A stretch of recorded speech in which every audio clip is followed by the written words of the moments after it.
Professor at Applied Science Department of American College, Madurai. Dr. Satyanarayana is a Fellow of Institution of Electronics and Telecommunication Engineers, IEEE, which is again a prestigious organization. Also, he is a Fellow of Institute of Engineers, IEEE. He is also a member of the Government Council of Instrument Society of India, ISO. He is also a member of Indian Physics Association, IEEE. He has guided many PhD and masters, also the UG students he has been guiding. He is on many doctoral and expert committees, academic councils, board of studies, advisory boards, and colleges and universities. He is an editorial panel for prestigious journals as well. His areas of interest include detectors and instrumentation for high energy and nuclear physics experiments. He has around 250 research papers published in various national and international journals and conferences. He also has heavy scores of invited talks. His very first paper won the Best Award by IEEE. Further, he is also a senior member of IEEE and is currently an executive committee member, vice chairman of IEEE Bombay section. He is also the chairman of its Signal Processing Society. He has many chairpersons to his credits of further committees and activities and awards as well. So the list will be endless to mention. So I just welcome Dr. Satyanarayana sir on behalf of ISC AGPIT, and we welcome you once. Like to be getting obliged by your lecture, sir. So I hand over the session to you. Thank you, sir. Thank you. Thank you very much, ma'am. So can I share my screen now? Yes, yes, you can share it.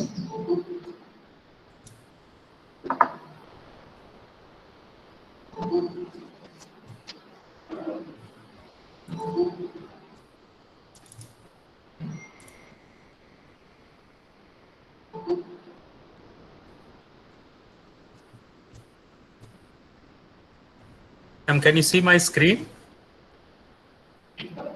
No, sir. No, sir, not. Can't you see my screen? I'm actually sharing.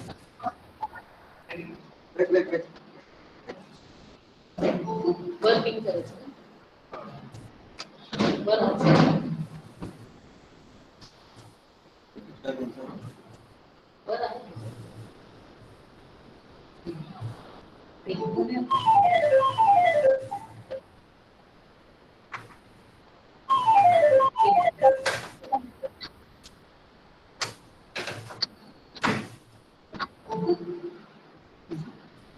Yes, we can see.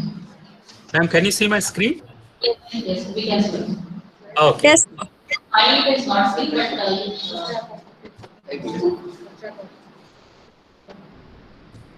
Ma'am, can I? yes, slide is.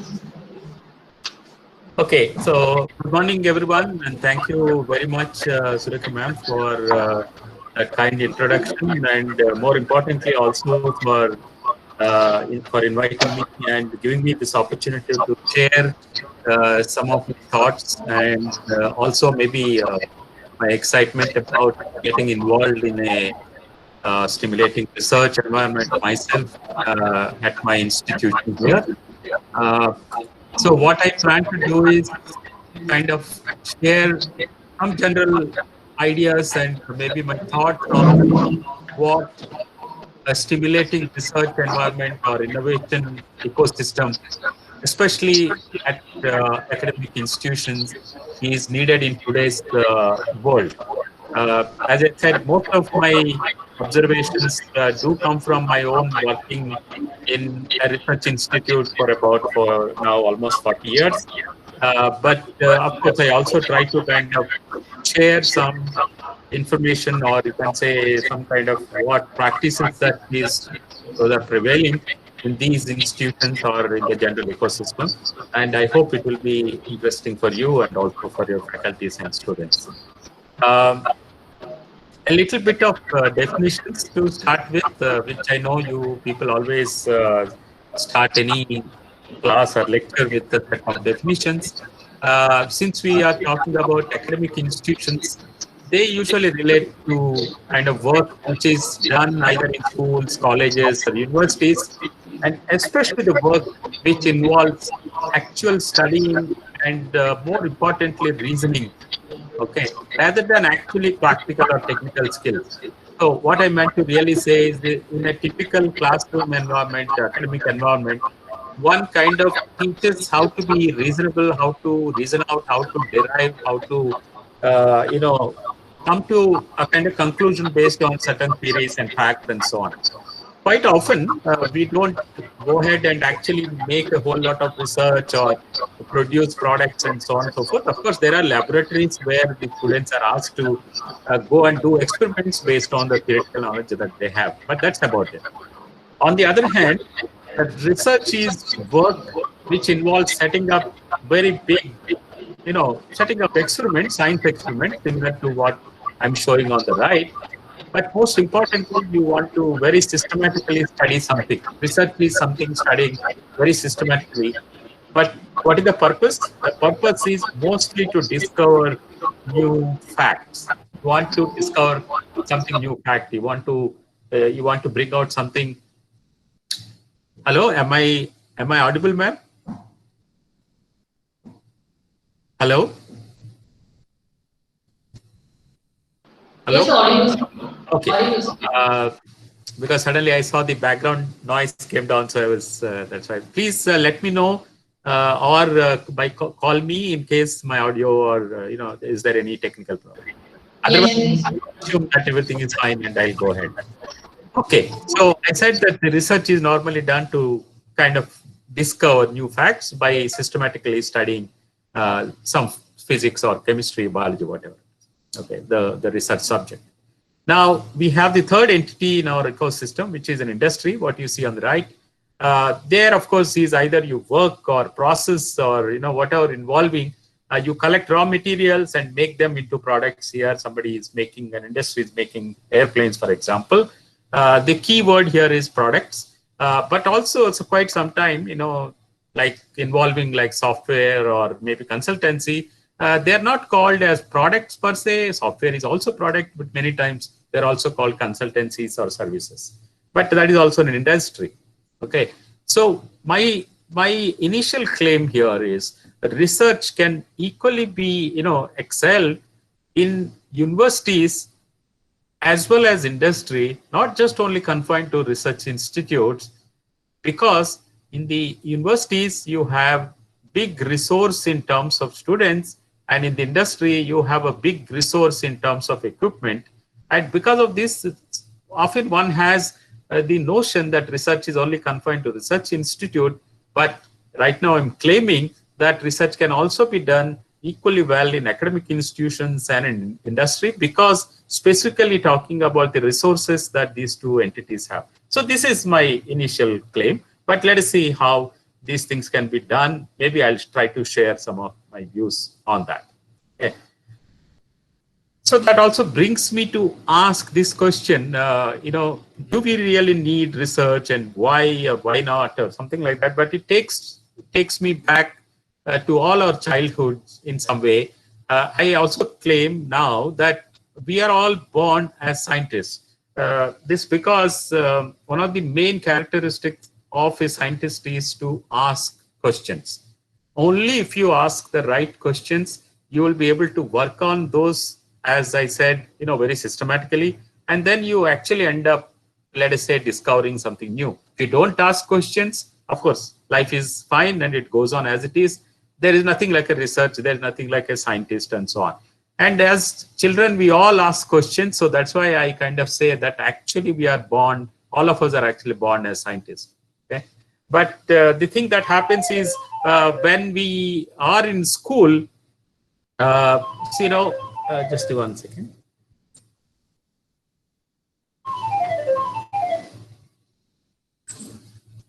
Either, we kind of, when we are in school, either we love a particular subject like maths or chemistry or physics, whatever, and we feel so motivated about the subject, we actually make we would like to rather make a career out of it.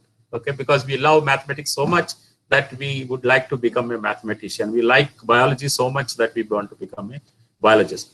But also, or sometimes we hate that particular subject so much that we want to kind of drop at the earliest opportunity. So for example, if you have to study social studies up to only 10th standard and you really hate social studies, we actually kind of pray God and then, let us let it drop as early as possible and nothing to do with social studies afterwards and so on. Why these two things happen?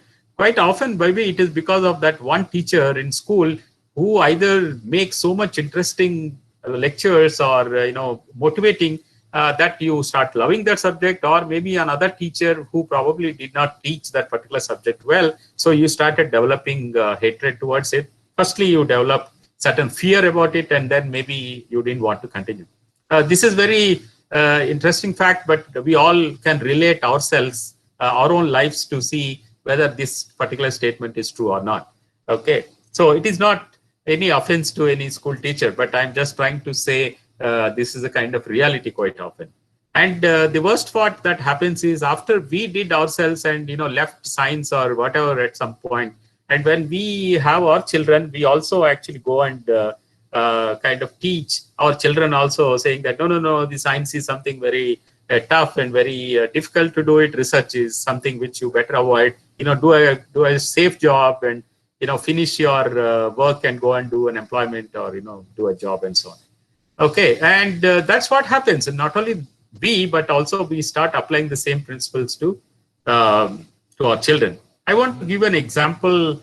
It is not only happening in all our families, but if you actually go back to one of our founding fathers, and I'm sure you all know about this great scientist by name Homi Bhabha, he also went through exactly the same thing that what I was telling you here. He really is very much interested in science, but his father wanted him to become a mechanical engineer. And you can see that he is actually pleading here on the right. You can read this letter yourself, a part of it. He is pleading with his father, saying that, see, physics is my line. I know I shall do great things there. For each man, there is something best that they can do only in the subject that they are fond of or they like it, and so on, but then, so therefore he says, please allow me to do science or physics myself. So even Homi Bhabha had to plead with his father to allow, for his father to allow him to do what he likes the best. So this happens in every household, I'm sure, at some time or the other, right? And that's fine. But again, coming back to our first question, okay, research is something we know it is done in research institutes, but so why should that also happen in the academic institutes? For example, when you say in the academic institutes, you actually end up teaching, but teaching actually requires a very, very thorough understanding. I don't have to tell the faculties who are attending this talk that, how important that we understand the subject in and out. Then only we'll be able to convince the students, especially the brighter students, because they often ask questions. If you want to face it, we have to ourselves be very clear about the fundamentals, right? So that means this is already done in an academic institution. But if you go back, the understanding itself is the first step towards research. You can't become a researcher or a scientist if you don't understand basics, any case. So that is the first condition. Now, if you go to the next step and say that if I can empower a child who is my student to think and solve certain unknown problems from certain known set of facts, that is what an academic institution is supposed to be doing it, right? Because what you do typically, you teach the students certain concept, then you give certain examples, certain problems that you solve, and there are problems that are solved in the book. There are problems, unsolved problems at the end of the chapter. You are actually, that is how you are developing a subject. Now, research is something which is a next logical step where you are not solving solved problems, you are not solving problems at the end of the chapter, but you are actually solving real life problems and maybe something which you never heard of it. But remember, they all come from this particular fact that you have to solve a problem from a known set of facts. There is nothing like suddenly something dropping from heaven, right? You have to develop something based on what facts they already know about. So that means if you really logically think step by step here, if you empower a child, okay, an empowered child can actually face the world very well and make a world of difference to the society. So the child is now equipped with not just a degree in his or her hand, but actually an ability to think from known set of facts. Now, if this child goes into any field, doesn't matter research or for that matter, even employment or even maybe business, maybe something else, maybe starting new venture, this ability to be able to think logically and come to a conclusion, which is a hallmark of research, is all that is actually done absolutely in any academic institution. So therefore, I again claim that every academic institution is potentially a good place where research can be done. Now I'll come to a little bit more zero on and say, since I understand that I'm talking to the faculties and students of an undergraduate, largely undergraduate research academic institute, maybe there are PG students, maybe research students, but a larger pool of our resource, which I told you on the first slide, is about the undergraduate students. We have BTech students typically, filling our campus. Now, why then, particularly, it is addressed to research in the undergraduate level?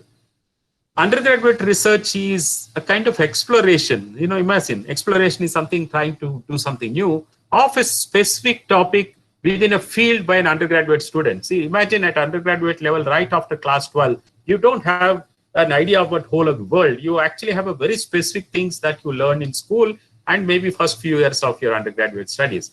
So, and using that, can I really make an original contribution or discipline? So this is something question that comes in every faculty member's mind, and also more importantly, the student mind. I'm only just class 12 plus something. How can I make original contribution to something which is actually called discipline, which is called research, right?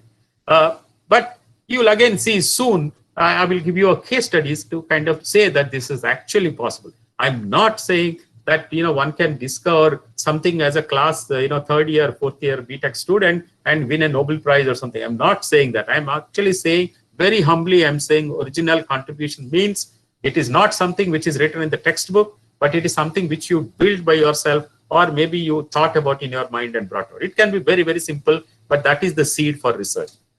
In fact, the undergraduate research itself is not very old. It's a very recent concept, mostly done in 19th and 20th centuries. Actually, this person, Wilhelm Humboldt from University of Berlin, in the early 19th century, has actually created this model for this new model called undergraduate research. But it really become very, very popular because MIT itself has took this up on their belt and started what they call undergraduate research opportunities program, way back in 1969. But that is actually created a big, kind of explosion and its popularity. So since then, undergraduate research has become very popular buzzword, and it's very successful largely.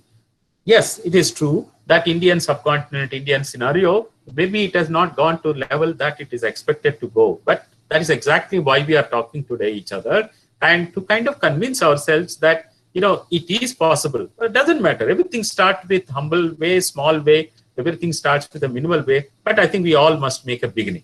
Okay.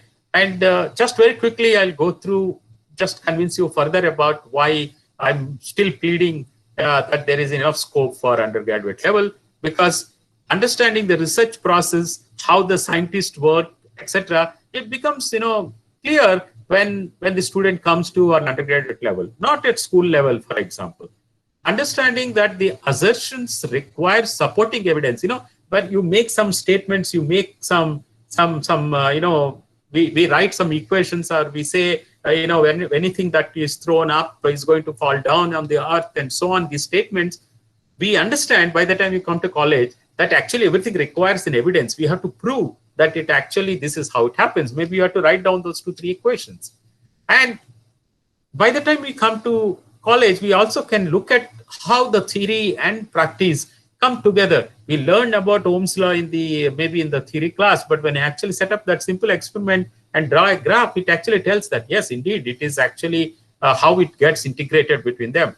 And understanding how knowledge is, kind of constructed piece by piece. Only when I put all this knowledge together, I get this beautiful picture that kind of emerge. And many times I go to lab I'm able to connect wires, I'm able to take readings, I'm able to measure this, I'm able to measure that, and also finally able to kind of draw and conclude and say that yes, the current passing through a resistance is proportional to the voltage, or for example, the acceleration due to gravity, or whatever experiments that I do, it actually analyze the data and come to a conclusion.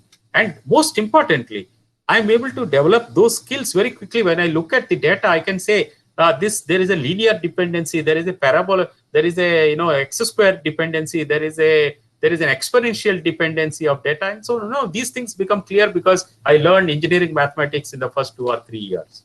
Now, learning to work independently, it is no more that my mother or father or my teacher is, my top of my shoulder, he is connecting wires, connecting something. I'm able to really build experiment by myself, and it gives me self-confidence, right?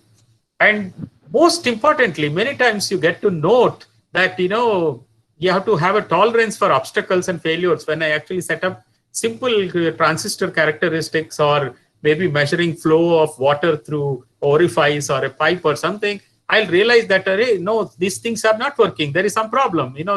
I don't see the current here. I don't get the voltage here. Or I did experiment, but it gave completely wrong results. And then, how you solve it, right?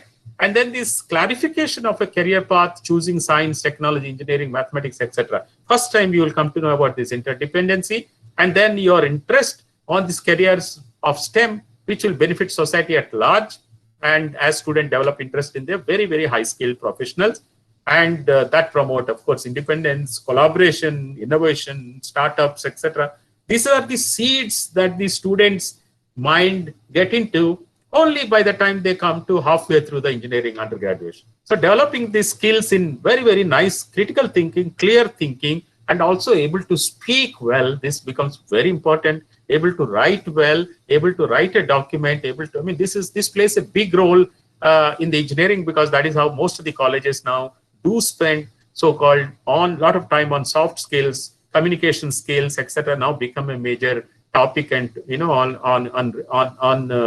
college campuses, which will allow students to emerge as leaders. Now, we don't say the student has just passed with whatever first class or distinction, whatever. We also want our students to become tomorrow's leaders in multiple professions after graduation. We don't know where the student is going to, but we want to inculcate the leadership qualities. The university or the institution also, because of all this that is happening, will benefit. If you do undergraduate research, you publish them, so it goes to the institute's name. The patents that you do go to institute's name, and you will increase the visibility of this college name or university name in the public, saying that, look, this college publishes, this is number 5 in India in number of patents filed, or this institute or university has published 200 papers in last 4 years.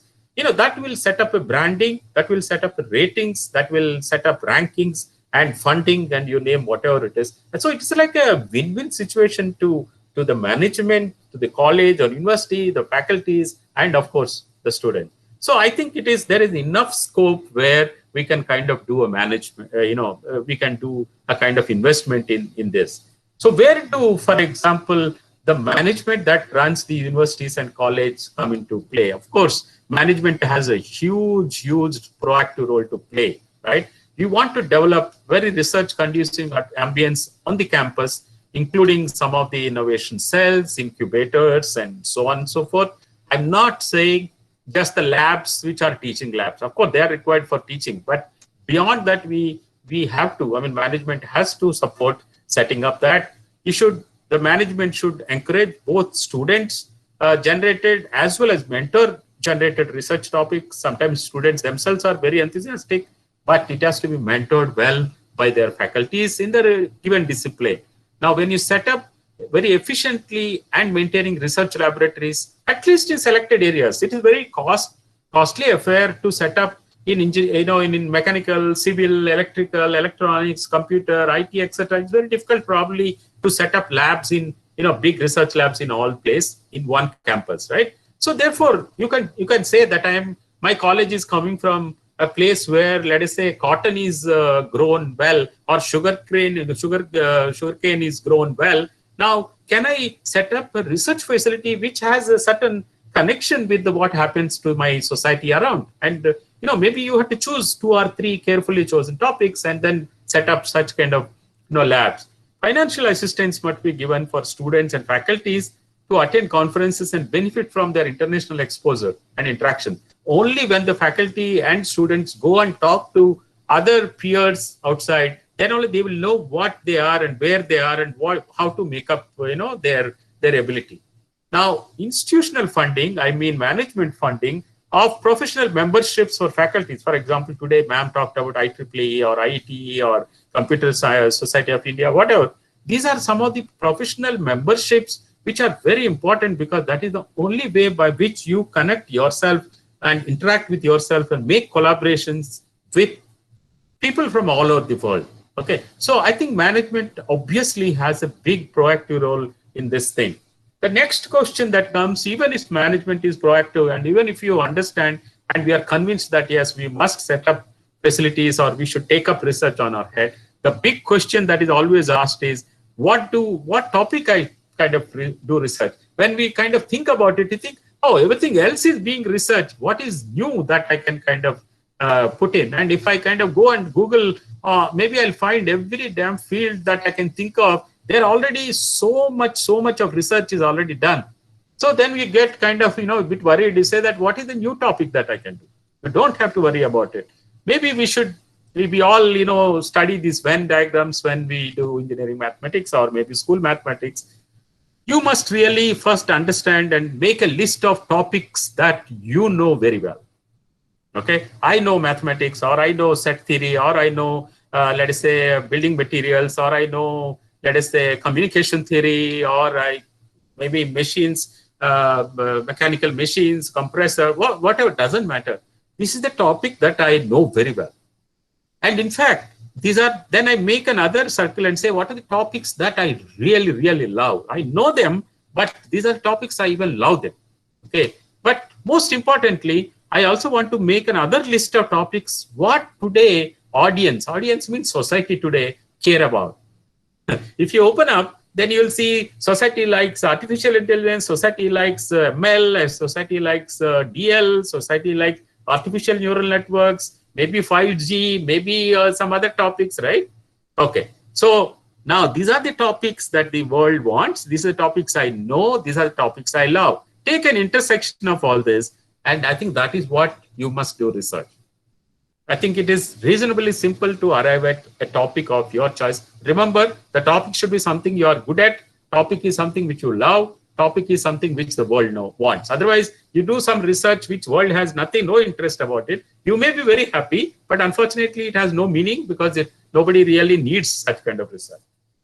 So when you want to put together the so-called STEM, which you all know, science, engineering, technology, and mathematics, and I already mentioned science, where you kind of do a reasoned investigation of something, new concepts, and you want to kind of study and get what is new knowledge that you get, and based on that knowledge, many times you try to apply, practically apply this science. So technology usually take scientific principles and manipulate in a way that it will become very useful for the mankind. Engineers, of course, try to optimize the resources of let us say a gadget or a technique or whatever it is, so that it becomes affordable to the society at large, right? I mean, you can start with Maxwell's equations. You can go ahead and build a concept of transmission of voice by radio frequencies, maybe a cell phone, but making the cell phone affordable, cheaper, smaller, lightweight, consume less power, etc., is something in the hands of an engineer. For all these things, something mathematics comes like a mother tongue of science. So it doesn't matter to which sphere you belong to, whether you are a scientist, whether you are a technocrat, whether you are engineering expert or mathematician. I think there is enough domain knowledge that you all possess, right? So this is potentially the platform on which you actually set up your own research interest and so on and so forth. I want to spend next 5 minutes a little bit giving you a feeling about what all really happens, what all big areas, what I call mega science experiments in the country, which attracts tremendous amount of manpower in terms of faculties or in students or for that matter anything. We sometimes don't even know that there exist so many big experiments, science experiments alone in this country, which are concurrently happening around you. And some of them are happening in your own state, Maharashtra. Okay. And we might have heard about it, but we don't know to explore the possibility. Can I actually contribute something, or can I get benefit from these big ecosystems that exist in this country as far as science is concerned? I'm just listing you can see 8 such mega science experiments. If I can give you a combined funding of these institutions, it runs into lakhs of crores of rupees. Okay. Why? Because each experiment is focusing on a very specific area, and then that area sometimes which may be of interest to us, right? At least we can explore and see what are they talking about. One such experiment where, it is of course being done in Europe, it is in in Switzerland, and these are connected with particle physics, which that is my interest. But there you have a very gigantic, big accelerator, and this is the experiment which discovered so-called Higgs boson, and it won Nobel Prize. Sometimes people call that as God particle. India is participating both this experiment. I myself come from this experiment, and also another experiment here. This is the aerial view of the big 28-kilometer circumference. I'm not going to details, but I just want to give you this feeling that this particular place called CERN is where India is contributing very significantly in terms of scientific ideas, building sensors and detectors, electronics, software, and so many fields.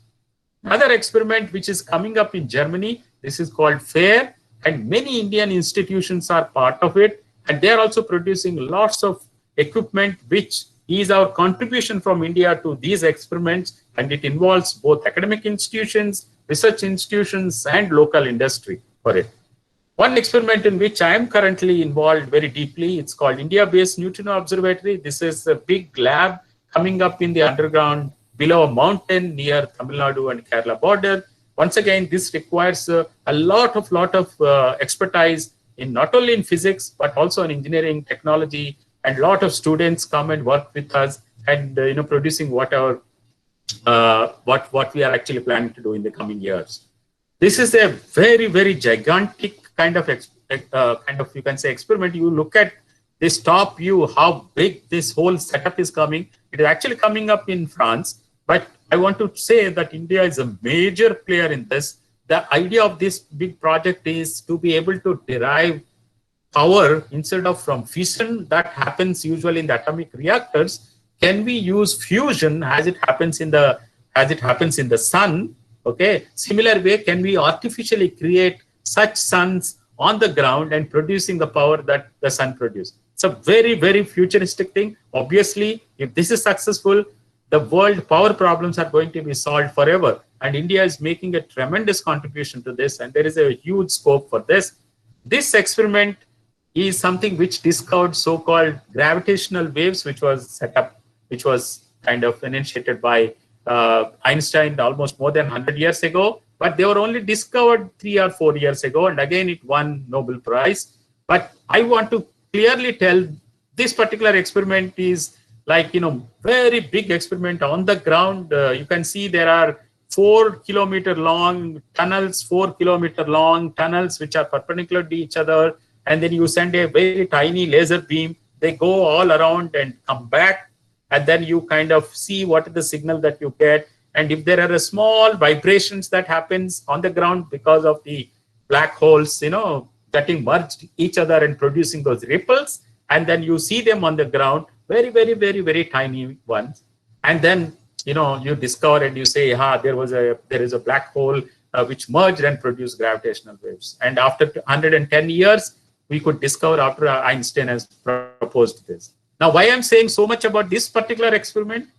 This experiment right now is coming up in a location very close to Nanded, and the entire setup that you're seeing on the screen is getting built as we are talking to each other today. It is in Maharashtra. It is something very close to the place probably you are in Nanded. Okay. Now you can obviously see this is literally like a epicenter where lots of ideas, lots of industry, lots of technology, everything is going to come up. Okay. I can talk for hours together on just this one slide, but the thing is, one has to look at, one has to see what are the opportunities that we have around. This particular major experiment is built in Himalayas. This is also very, very big experiment studying cosmic rays and gamma rays, etc. But I'm only talking today on the technology front, engineering front. There are fantastic opportunities for this. This is again, once again, go back Maharashtra. We have a GMRT, which is part of TIFR. And now the square kilometer array is also is a big futuristic experiment where GMRT or NCRA is involved in a big way. It's a fantastic opportunities. There are software industries in Pune which are making a significant contributions to them. There is another one which is called 30-meter radio telescope. Is an optical telescope that is again coming up soon. And India is playing a huge role in terms of building the mechanical, the control system, and so on of this gigantic detector. So there are many such opportunities in the research field alone to be able to kind of see and get inspired and maybe participate and take a small piece of work and say, can we really understand what you people are doing? Can we really participate in a very small way to doing a very small work in our own institution and so on? Sometimes these are all very much possible. It all depends on the keen interest that you show. Suppose that is not a case that is going to be. You still want to maintain and ensure that all the work that you do is within yourself, in your own academic institution. What kind of research topics I might have? I can't go through, you told some very gigantic big detectors, but there's something which we don't understand. It is not like that. It is, of course, always you can get a clean picture if you talk to people and they will be able to help you how to kind of take up a small work. But let us say, even if I take a simple mathematical modeling, okay, of how to describe a system using simple mathematical concepts, which you already talk about, can I model this system? The system can be electronics, the system can be civil, can be bridges, can be some big structures, it can be mechanical, it could be anything. Can I model that system and do a simulation, which will help me to understand the system well before I go ahead and build the thing? For example, can I study how a bridge is, how let us say flyover is made, how a bridge is made, and so that can I take up that problem with conjunction with the agency that it is actually about to build. And that model will really help the system so well. Study all the effects. If I'm building a flyover, how does it affect? If I'm building a ceiling, what kind of let us say the water, the waves, or the wind velocity, or the load of the vehicles, and temperature dependence, or relative humidity. I can study very well, very precisely, and I can actually predict how it behaves when such things happen. Okay, in many cases, this particular quality of scientific field depends how well exactly you model it. So very nicely able to model every small aspect of that is the success. Otherwise, what happens if you just take a bridge as just one piece of a steel or something, do something, it may not work. You should be able to simulate every small aspect of that bridge. Then obviously it will be much better. The best part about it is if you find something wrong in the design, it can be corrected before it goes ahead and build the bridge, and unfortunately if it kind of falls off. Okay, so, and this, though it is actually started as a kind of more of a research field, but believe me, now there are many fields. For example, in engineering and in all forms of engineering, you will be able to use the same techniques how to do. I'll give you just one example. For example, if I want to tell you, you don't know what is the value of pi, let us say. Okay, we know very well, of course, but suppose you don't know what is the value of pi, and you would like to kind of create that, and you want to understand from the concept of purely simulations. So what you do it is actually you make a square, you put a 1/4 of a circle here, you can see that, right? And if you make it as 1 unit of square, we know that square is the area, and the what do you call? The circle is basically pi r square, but this is only 1/4 of it, so 1/4 of pi r square.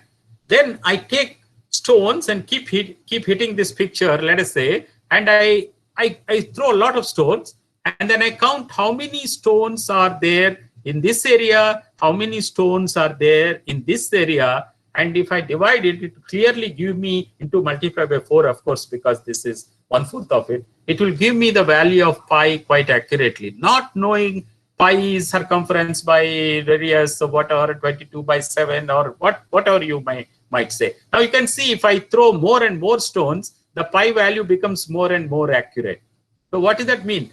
It means that by randomly throwing stones without understanding that pi is actually the relation is the difference between relation between the circumference and let us say the radius, etc., I can derive a value of pi rather accurately, only limited by the statistics. And so this is an example how you can put up a simulation example. You can of course do many real life examples, as I told you, in physical sciences, engineering, astrophysics, and so on. The example that I gave about a ceiling is what is kind of here. You can, in engineering, you can analyze, correlated and uncorrelated variations when you design analog or digital circuits. In telecommunications, if you are planning a wireless network in a building, you can actually simulate exact signal strength at each of the departments or each of the rooms or floors or whatever, only knowing what kind of walls they are made of and what is the wall made of and what is the distance, what is the, everything. You have to put basic Maxwell's equation, electromagnetics inside, and you will be able to kind of say, you don't have to take the hub everywhere and prove that, this is the power I have here, this is the power I have here, and etc. People use the simulations for climate change, radiative forcing, the computational biology for studying genomes, proteins. They actually use it for lots of AI applications, and you believe me, they are even used in financial technology to assess the risk and uncertainty that affects the stock exchanges, mutual funds, and so on.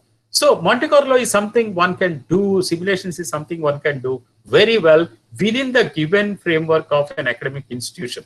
One can also go and use techniques like, one of the techniques is Kalman filter, which is used numerous applications in navigation, guidance, control system, signal processing, robotic motion. I mean, you can name it. There are, in fact, the same technique could also be used in even central nervous system control and movement.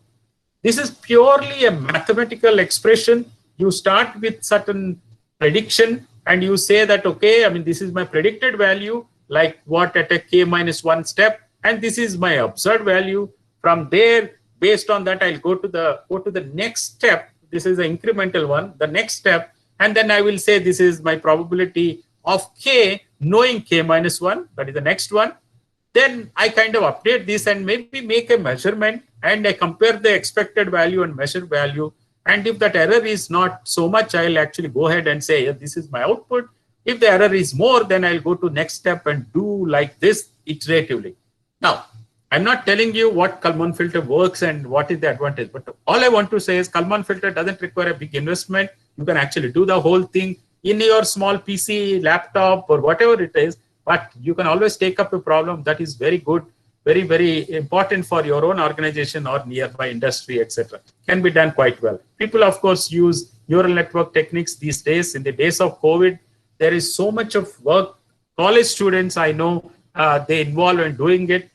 Building a neural network is reasonably easy. You have a big, application areas at the same time, very nice tools, simulation tools, data sets, databases that are getting available to test your system and then produce the outputs that you want and take up problems which are, immediately needed. Today, we need lots of such problems right in our neighborhood. People have been started using AI techniques. This has become a major thrust area today. Of course, depending on whether your problem is machine learning related, which means by hand, I give a certain metrics and ask the system to learn, or I ask the system to find out what are the metrics that it should extract even from the system and then get itself trained. I mean, this is obviously DL is a little advanced area compared to machine learning, because DL also picks up what are the metrics to learn and then it learns. Whereas in ML, of course, we give what are the metrics to kind of learn and it goes ahead and do it. And then, natural language processing and speech recognition and so on. The entire gamut of things are something largely a computer science related, discipline, doesn't really require so much of equipment. So one could always take research problems associated with simulations, modeling, AI-related things. Again, I mean, the entire health sector that you can really look at from start to the end, from embryo to all the way to predict, let us say, unfortunately, in the days of death that we see all around, every aspect of health sector, you can see there is a figure here and there is a description that below. All these have been kind of brought, formalized into how you can model this particular problem at hand, and then can I build a neural network like what I shown here?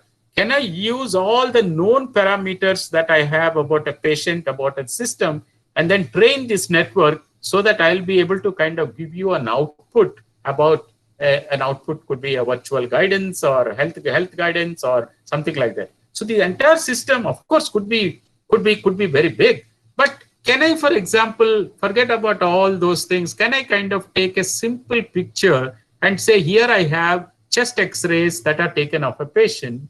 Can I make a system that learns whether a patient has corona, whether the patient has pneumonia, whether the patient has TB or whatever? Can I build only that pattern recognition system, which requires basically database that is there already for learning on the web, and then I will have real test samples which I can also get, and I can build and train my system. These are nowadays being done by quite a few of the students. I am aware of it. Even within our own sphere, there have been very interesting work going on from academic institutions. So, for example, the CT scans that you pictures, you have layers of them. Can I train a system to classify them using, only pick up the lung part of this picture and detect coronavirus or any abnormalities? Or I can detect or measure even the nodules, what you call, and bring both this information together and score and say, okay, this is the score of this patient possible corona. And one is actually reaching levels of about 98% or maybe 92% for specificity. That is very, very high level of, I would say the picture that one could kind of have that. Using those kind of learning systems that we can build. Most importantly, they're very, very useful. Now, one system where I can give an example here, you see a patient where obviously the corona score that is developed using the system that I talked about is very, very high. This is the total volume of a corona score, which is 191. You can monitor the patients using the same CT scans, and you can see the patient is kind of recovering, and you can see that the patient probably is fully recovered when you see scans of at different times. And it can also give you a progress of the patient, not just one time. Now, once again, as I said, this is not something that requires a tremendous effort. And I can tell you that the databases of such kind of system, this is a neural network system, which is a 121 layer convolutional neural network system, which can kind of detect patients with problems. For example, if you see a real radiologist giving a kind of 4 radiologists here, their scores are given here, and you can see that chest net, which is actually given the score by itself, you can see that score is much better than an average radiologist. It is all based on, there are lots of tremendous database. In fact, about 100,000 frontal view X-rays were actually studied, not for one disease, for many, many diseases. And the system learned by itself to do very well. And in fact, the so-called COVID net, which is also another deep neural network technique, the entire thing is free software. It is open source. Okay, which all these databases available, the packages are available, the databases are available. You can see something like 15,000 patients images are available. And the most important thing is that this system is not only able to kind of detect, but able to explain that how the system has arrived at this final conclusion. So once again, I want to repeat to say, working on such kind of problems, which are of course highest relevance today because we all are talking about COVID. It doesn't require a huge investment on top of people. Ma'am, how much time do I have? Hello, ma'am, can you hear me? Yes, sir. How much time do I have? Yes, sir. Like, still 10 minutes you can go, sir. 10 minutes? Till 11:30 we can go, sir. Sorry? Till 11:30 we can go, sir. 11:30. Okay. 10 minutes. Okay.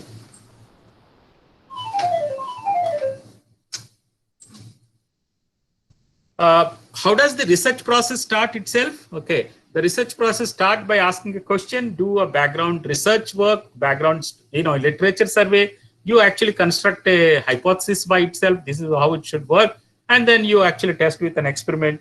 And when you see the results, you want to see whether your hypothesis is true or not true. Obviously, if it is true, you are very happy. Then you go ahead and report results. Otherwise, probably we'll go back and try. Sometimes, I was telling you about even undergraduate students, can they really do an example, such a kind of research? I was talking about one example where a set of students from an undergraduate undergraduate institute came to me. They actually end up building a complete cosmic ray payload that can be flown on a balloon. It reached up to about 50 kilometers above the ground to study atmosphere, the radiation that is there. And as a altitude goes down, how to kind of monitor these parameters, which has a far-reaching effects or far-reaching I would say results on studying about the effect of radiation or the amount of radiation that frequent flyers or space scientists are going to kind of get on them. But this is all done by third-year engineering students, and they have successfully flown this their payload on a balloon about 45 kilometers up, and they could publish such results in a very big international conference. Okay, and but often when you say conference, you have to really decide, or a paper, you have to really decide, I would like to make it as a paper. Or sometimes if the idea is something which you think there is a potential money that you can make, you would like to kind of make it as a patent. Or sometimes neither patent or paper, you want to keep it as a secret. For example, our McDonald's or whatever, Pizza Hut or any, maybe a cola or like that, that is like the formula is a trade secret. It's not a patent. It's not a paper. So you have to really decide what way you would like to go. But if you decide to do it as a research paper, it's very important, because unless you go and publish it, people do not give credit to the work that you have done. And it's also important that I should inform others that I have done this work, and the credit for doing that work should come to me. And when you start writing a paper, you should remember very well, you should define what the problem is and why you think it is interesting that you actually wrote a problem. And you also have to prove that it is a problem which is unsolved. You cannot say, I actually did something which others have already done. Nobody will publish it. You have to prove that it is your own idea. You did not borrow this from somebody else. And then you go down and explain exactly your data setup, data analysis, and all that stuff. And finally, you should be able to compare. And the paper basically is kind of arranged in this way. What should be the length of the paper, and how many pages for each one of those, what I kind of mentioned to you. And this is what I was saying, undergraduate students, when they come to me, they were able to kind of not only do such work, they're able to kind of publish them in very good reputed journals. This is again a useful work that a batch of students, engineering students, come and work with me for 4 or 5 months, but they really designed something so useful that it's going to be used in my experiment for the next 10 to 20 years. So, and also that same sensor setup that they made, we are going to use it for 30,000-40,000 pieces we need to kind of make them. But important to know that when you do such work and when you make a paper, it is very important first, all your authors and your mentors, and they themselves should have a good look at all these publication, whether it is everything is properly done, and whether there are mistakes in it, whether the data is proper, the conclusions are proper, the grammar, the English, and so on. The best people for students where you can get this done is your own faculty, because they were your mentors. They understand all the work that you have done and so on. Or sometimes if it is a faculty level, then your colleagues in the faculty you should be able to share with them and then get their reviews, because that improves the paper quality quite a lot. And normally there are also facilities where your paper can be peer reviewed by other people. So there are some web pages where you upload this paper and ask people to kind of give suggestions. And many times, believe me, your original quality of the paper will improve tremendously if you are able to kind of show to other members abroad. And when you, of course, finally submit your paper, it goes through a kind of what you call a review, which you are all aware of it. And once the editor receives your paper, they usually, editor itself, him or her will assess, and if he or she finds that it is bad, of course they reject. But if they find it good, then they'll send to reviewers. Reviewers go through carefully, and if they find that it is very bad, of course it will be rejected. Or if they suggest something, changes, it will go back to reviewers. Or if it is accepted, of course, it will come to production and published. But sometimes the reviewers also might say some few revisions are required. So then it will go back all the way up, and again, you have to, it's like a game. You have to keep making changes as per the editors and reviewers review process. Okay. So important question is why reviewers, what reviewers see is how is the problem very important. You remember I told you that the audience is important here. To what extent whatever you have done will solve the problem that you define. You define a big problem, but at the end you didn't convince anything. Then it is the reviewer is not going to accept it.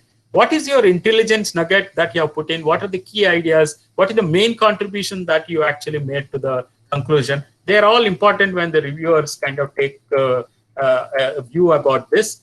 And I just want to also, in many times it becomes important that, what are the right journal or a conference that I must publish it. Of course, IEEE offers, about 175 periodicals, especially in the area of, electronics, computer science, and other engineering branches. And they also have, in fact, they are the IEEE, actually publishes top 19 out of 20 electrical engineering journals. So it's one of the best source where conferences there you can submit. There are also transactions in IEEE which are very, very high standard and very, very top rated journals. They also organize large number of conferences, almost 2,000 conferences every year. So as we are speaking, I'm sure there are many conferences happening at this moment. I think conferences organized by IEEE has a different branding. You should try to kind of submit papers and publish papers there. There is also all these papers that go through IEEE are published in what you call IEEE Explore. It's a big digital library. There are millions of 3 to 4 million documents, papers available there, which you will be able to kind of access if you become an IEEE member. And one thing that we cannot forget when we talk about research and papers, etc., we all are aware of it. This important problem of plagiarism. It's a very bad thing. We must really remember. We should not try to copy anything from others. We should not copy our own papers, again publish them. So it is considered to be very, very serious offense in the international or national scene. So we should be very careful, not only ourselves, but we must also tell our students that after all, plagiarism is a very big crime. One should refrain from doing such things, right? So now, many times when we talk about innovation, it's not about research alone. It is also able to do things with our hands. It is able to produce certain products. It is able to produce certain money. It is able to make a big ecosystem. So at the heart of all these are the people, their skills. It could be students, it could be faculties. Before you go ahead and do even something applied, you need to have a good idea about what is the basics of this, what is the basic physics, basic engineering, basic mathematics. So fundamental research becomes important, and then only you will be able to kind of move further and apply this R&D and then make partnership with other companies and try to look for starting maybe a startups with a mind of commercialization, and from there maybe after successfully bootstrapping your venture, you try to kind of scale up and go global, and then ultimately by the time you become a very convergent, and then you say, oh, okay, I can actually do a big business out of it at international level.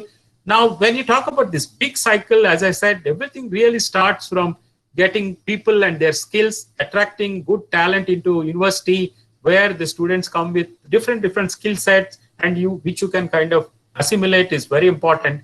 And then, unfortunately, of course, as I said, even though fundamental research like what we are doing is important, but the funding for fundamental research is unfortunately going a little low. That's not a good idea at all. but strengthening the clusters that the government is now building around the ecosystems. You say this city is a smart city, or this city is where we want to develop a particular technology. I think that is coming out to be very, very nicely. And then, unfortunately, when it comes to commercialization, the innovators who are actually able to build certain things are always finding some problem to find their first customer. I can give you a product which works very well, but when I want to sell it to someone, the people always look for big companies and big investments and things like that. So, that is a big point to kind of overcome. And then many times bringing into global scale becomes a problem unless I'm able to, upgrade my technology and able to match not with what is prevailing in my university or my city or my country, but at an international level, it becomes kind of very important. And ultimately, when you overlap various innovation programs together, then only you will be able to develop a big ecosystem, like a circle inside which you have put in all those big developments. Of course, this is the big picture, which requires all the way starting from where we started today morning, talking about the universities and colleges, where you develop the curricula and skills in the innovation economy. That is what we call. So we have to be able to connect these learners. Our learners are our students, all the way up to the business or business to research. This becomes very important. Government, of course, has a big role to play here, able to implement those strategies. And we are all happy that the current governments are actually realizing this important, importance of these ecosystems. And I can see they are actually investing a reasonable amount of money and building those ecosystems. What is also important is government alone cannot really sponsor everything under the sun. So it makes even in small private sectors who will be able to kind of intensify their investment in R&D, not just only producing products, but can I take a part of it, 1%, 2%, can I actually take it and start putting in an R&D or apply patents and IPR and so on and so forth, right? And that is how finally all these products will come to society like us, civil society, which will be able to introduce other business models and practices. So it's a win-win situation, starting from college, academic institution, to government, to the entire private system, as I said, ultimately coming to the society at large. So these super clusters about which I talked about, which is ultimately required for any society to kind of develop, all the way to start, as I said, from attracting good global talent to build industry-led R&D. So very important, because when you do R&D, that should have a direct connection with the industry.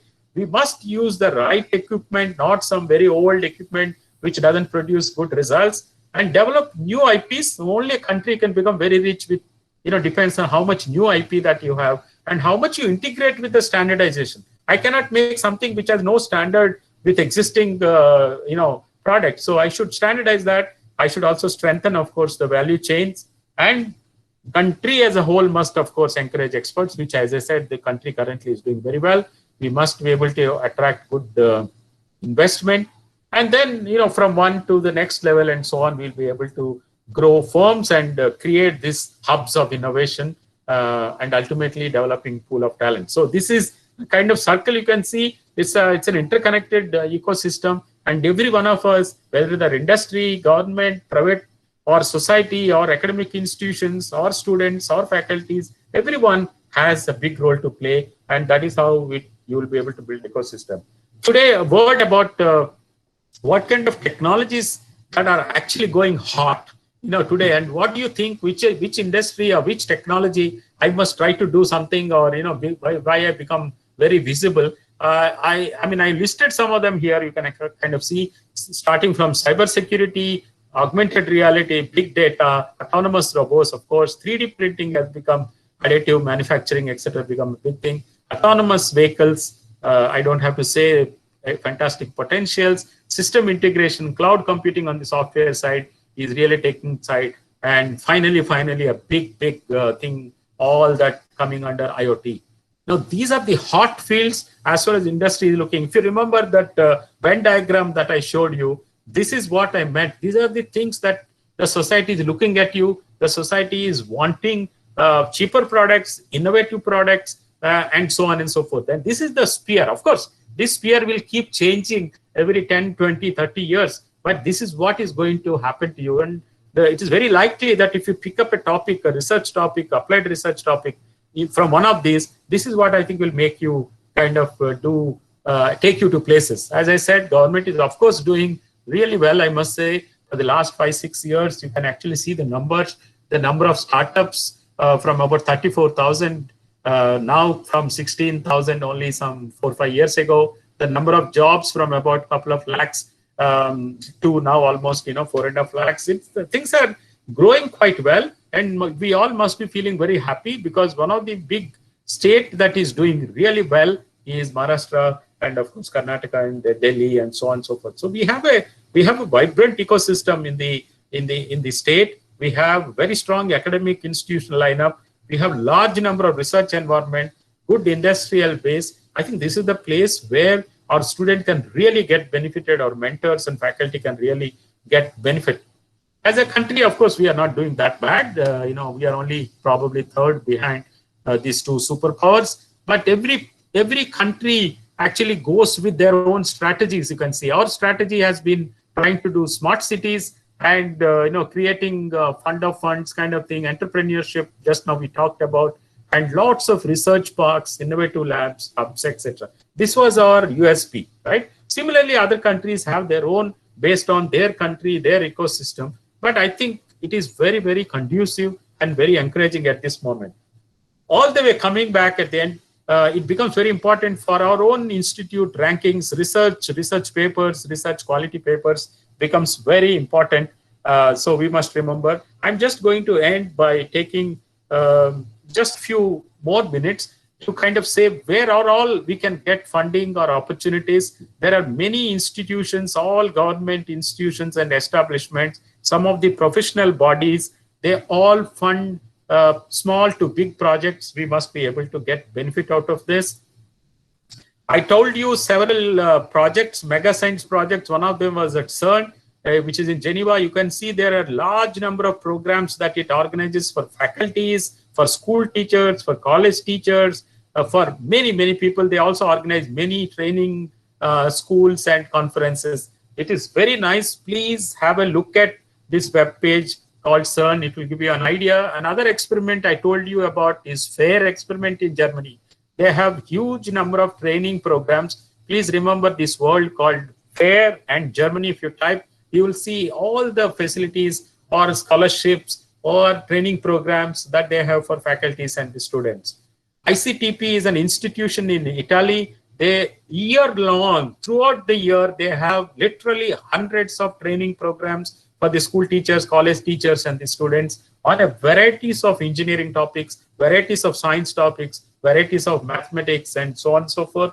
We have 3 science academies in our own country.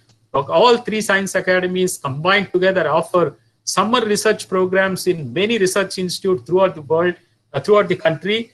Almost 400 to 500 such fellowships are given to students and also to the faculties. This is a fantastic opportunity during summer to go and work for 2.5 to 3 months in any research institute to get a feel like what I told you about those major science projects. All of them offer these facilities. My own institute offers what you call visiting summer research programs, which normally happens between May and June end. And we take, again, students in all these disciplines here, what I've written, but also to the faculties. They come here. Unfortunately, this year, we could not have it due to COVID, but this is every year this program exists. Once again, if you Google TIFR and VSRP program, you will see those. Our own institute also runs what you call Homi Bhabha Center for Science Education. They actually specialize in these programs of what kind of research opportunities that exist for teachers and students. And I also mentioned to you just now about the TIFR. They also offer what you call research scholar positions, and apart from the VSRP, about which I mentioned to you. So I want to conclude by saying stimulating research and innovation ecosystems at the academic institutions does the world of good to the students, the faculty, and also the institute. Proactive role by institute management is very important, and the research areas and topics should be very carefully chosen, taking into account the interest of all the stakeholders that I talked about. Quality of research work and papers, especially plagiarism, should be avoided all the time, and it should be strictly kind of monitored. engagement of faculties and students with research centers and other academic institutions about which I talked to you for collaborative work is very, very highly recommended. So at the end, I want to say active professional membership unit like IEEE will act as kind of catalyst for research ambience in the campus. So with that, I want to once again thank you very much for your patience, and I'll be happy if you have any questions that I can answer. Thank you very much. Thank you, sir. Actually, you made us virtually travel the whole process of how a child is trying to learn this interesting subject to how to go into the research. And we are very surprised and also much more things now, like how far the research person can go. Like if the person is taking up some research, he can go very long. Like internationally also there are many opportunities. And the thing is, we should have the ability to understand the topic right from the beginning, so that will lead us to research. And also you have told about the mathematical modeling, like people say that what's the use of mathematics later on, like only we go for some topics and do some experiment, that's it. But mathematical modeling is nowadays the only thing which leads us to the research. Actually, I have been discussing sometimes like when we talk about pattern recognition, I have been dealing with the pattern recognition subject, and now I'm talking about even the artificial intelligence. Without mathematical modeling, you cannot do anything in the research, because be it any branch like mechanical, civil, or anybody, like they have data. So everything is coming as data. Once you do the sensor applications give you some inputs, and those can be taken as data, and you can find out a best mathematical model which can predict the results that you want the industry to have. So such a travel is done also in the curriculum has been integrated, and it's nice that so many opportunities are there, and we look forward for further help from your side. In the meanwhile, I will ask our principal sir to have interaction with you, and hand over to Dr. S. Patil sir, principal of AGPIT.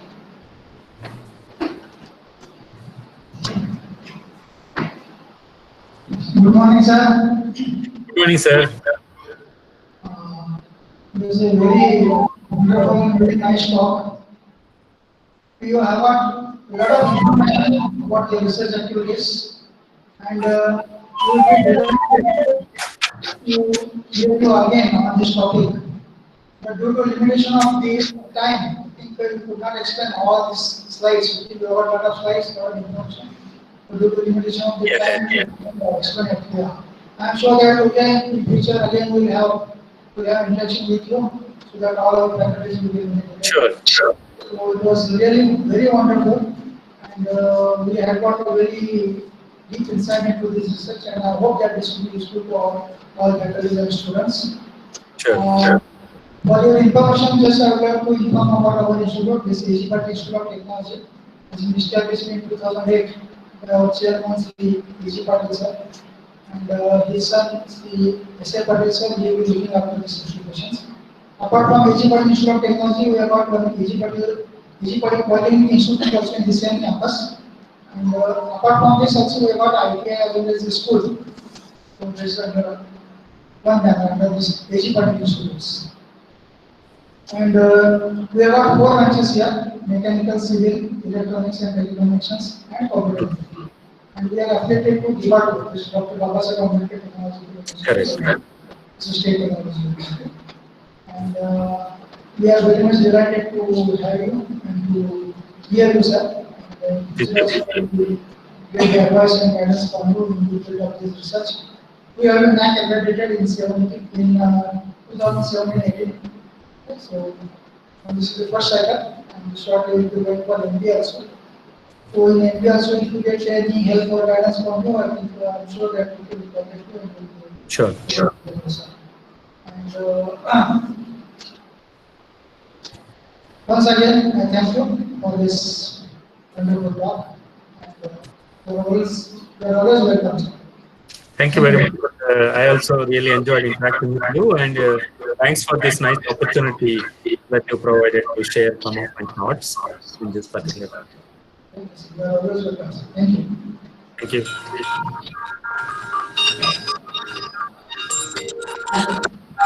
We call upon Asleika madam. Hello. give away the role of thanks. या इधर आने के बाद phone कीजिए. हाँ okay या. Hello. Sorry ma'am. It was indeed a privilege to have Dr. Satyanarayana as a speaker for today's program. His insightful lecture on need for stimulating research and innovation ecosystems at the academic institution was full of information.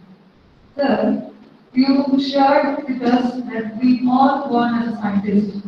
We will try to avoid scientists in us not to get converted into safe employment.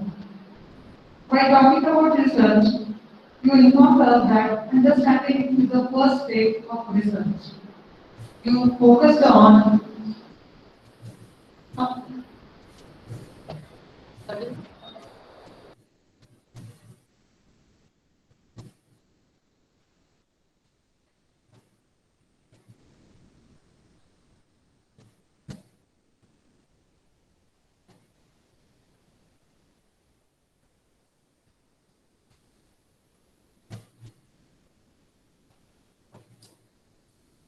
Hello ma'am, can you hear me?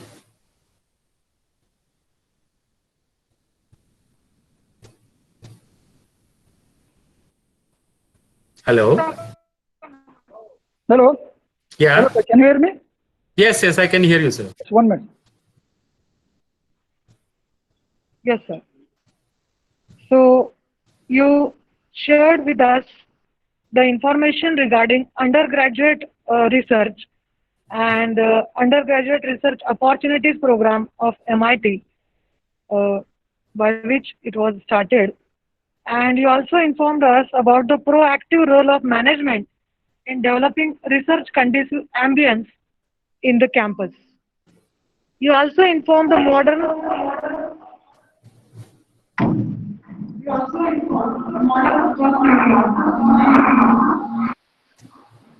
like Large Hadron Collider, International Thermometer, LIGO, Square Kilometer Array, and Multimeter Telescope, and like this.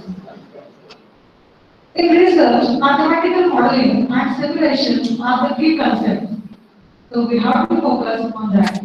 You also explained us Monte Carlo procedure, Kalman filter technique, and emerging areas in research such as AI, artificial intelligence. So I feel the professors who attended this lecture will be able to extract best results in research by applying tips shared by you. Once again, I thank you, sir, for having spared your precious time for all of us. Thanks. I would also like to share my thanks to the management, campus director, principal sir, and vice principal sir for giving permission to organize such a wonderful lecture. I would also like to mention my thanks to the chairman of Institute Innovation Council, Professor Sapre ma'am, and her team, all teaching and non-teaching faculty, for making this event our expert lecture as a successful event. Lastly, with the permission of dais or higher authority, I declare that this function is over. Thank you, sir. Thank you, ma'am. Thank you very much once again. So all of you take care and stay safe in this current kind of situation. And I very much look forward to visiting your campus sometime when things are normal. And until then, it's always my pleasure if I can help you to your organization in any way. Thanks once again. Thank you, sir.